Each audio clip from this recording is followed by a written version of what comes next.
Magandang araw! For today's video, isa na namang quick and easy recipe ang ibabahagi ko sa inyo na siguradong magugustuhan nyo rin ito. Perfect ka-partner sa tinapay, kasiopaw, sa puto, o kaya naman iulam sa kanin. Napakabilis din itong lutuin, less than 20 minutes lang may masarap na merienda ka na.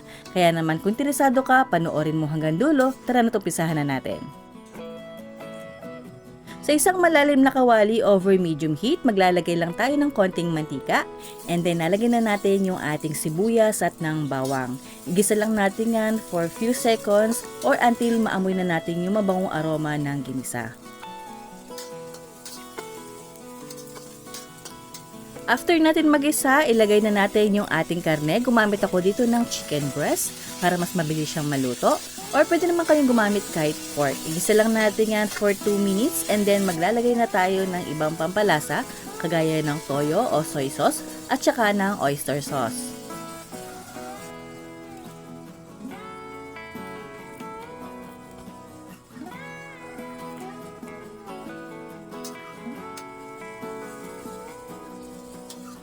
Igisa lang natin yan for at least 1 minute. After 1 minute, ilagay na natin yung ating carrots.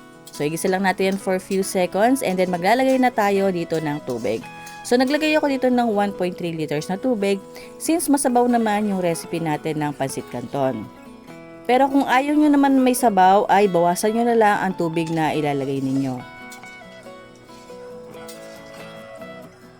Haluin lang natin ng bahagya, tsaka na tayo maglalagay ng ibang pampalasa kagaya ng pork cube o kahit anong pampalasa na nais ninyo at ng pepper o paminta. Haluin lang natin muli at hayaan natin yung kumulo for at least 1 minute.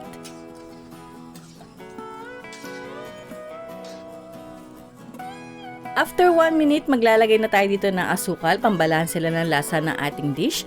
And then simmer lang natin yan for at least few seconds. And then nalagay na natin yung ating egg noodles o ng pansit canton noodles. Lutuin lang natin yan for at least 5 to 6 minutes.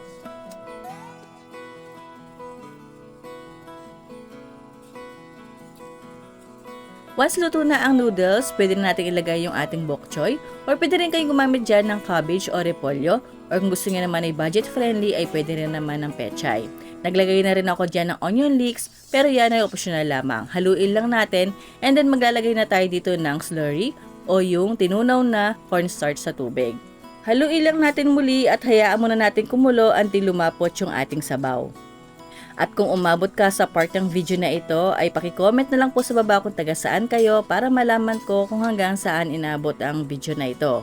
At dahil dyan, hi po kay Rosemary Cabugos ng Carmona, Cavite, Vilma Macorol ng Leyte, at Mario Joven ng Poland, Europe. At kung bago ka pa lang sa akin channel, ay huwag mong kalimutan mag-subscribe at i-like at i-share ang video na ito.